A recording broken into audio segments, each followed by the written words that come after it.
Hello all, this is my 2011 Mini Cooper S R56 with the N18 motor.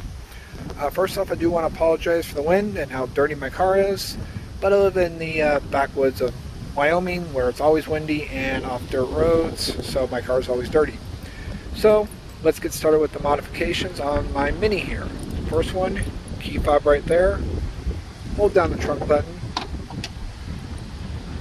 power trunk. And then, Union Jack taillights with sequential turn signals. Those took me about 10 minutes to install, one connection, and it was good to go. The struts have a spring at the end here, and they are made by a company called Emerald Struts. It does make the top, or the trunk here, very difficult to pull down, but it works beautifully. Trunk popper pops it right open. So as you can see in here, I do have a Racing Dynamics carbon fiber rear strut bar and a Shrader rear seat delete. The rear seat delete is not hard plastic. It has some, flex in it, which makes it nice. But I can't load a lot of heavy things on it. No problem.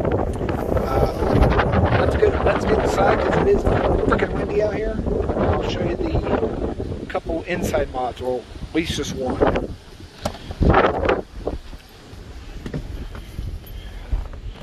Alright, now we're in the car here. My big modification is the CAE short throw shifter with the Lohen button relocation, because you do have to cut out the center console here to get this thing to fit. So this just relocates the buttons over to the cup holder. It makes the other cup holder completely useless. I use it just to keep little things in there.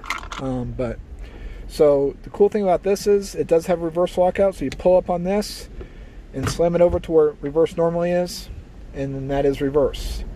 When you put it in neutral though, it goes right back into the center for third and fourth gear. So no matter what gear you're in, if you're in fifth, come back to neutral, boom, right in the center for third and fourth. So very nice shifter. It is quite expensive, but if you do get a chance to get one, I'd highly recommend it. So that's going to be the inside. Let's go back outside to the wind, and we'll go over the engine modifications.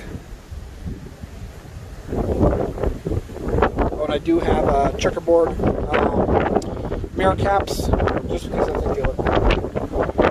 Alright, well, again, I apologize for the wind, but let's get started here.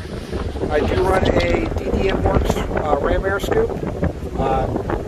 It runs through the uncorked hood scoop here. As you can see, there's no grill, no nothing in there. And then air runs down, comes out here, and that just goes right down to my Alta intake. They do make a kit where this seals with this, but I don't have that. I just run an Alta intake. It doesn't really make much difference unless I'm on the highway doing highway purpose.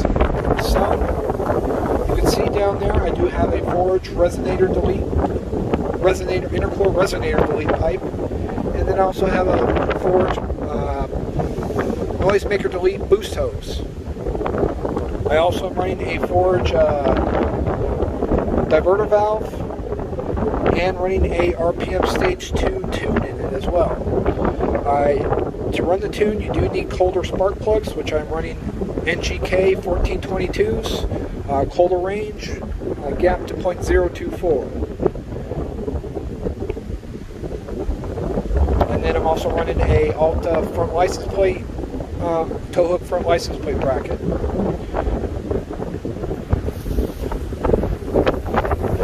Alright, we'll go back inside here, just to get out the damn wind, and there's my dog. She feels like she needs to drive. Alright, so we'll go ahead and start her up, and the next part of my video will be an actual start and revving from the outside, but just so you can see how this thing starts up.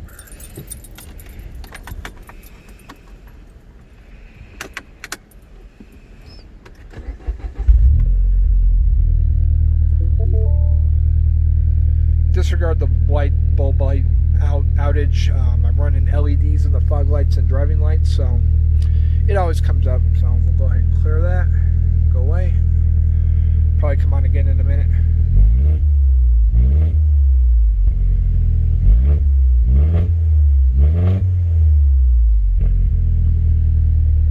So when you're running a rear seat delete like this is, there is no shielding for the exhaust, so it is very loud in here. I am running a Armytrix decat downpipe with a Scorpion 2.75 inch non-resonated exhaust. So it is quite loud in the cabin because there is no rear seat. While it's warming up here, I'll show you the exhaust here. So those are Daytona tips. If you are interested in getting it, I did get it from a company called Accelerate Performance. It did take almost 3 months to get to me, but it was well worth it. We'll go ahead and do a rev video and so you can hear how it sounds in sport mode.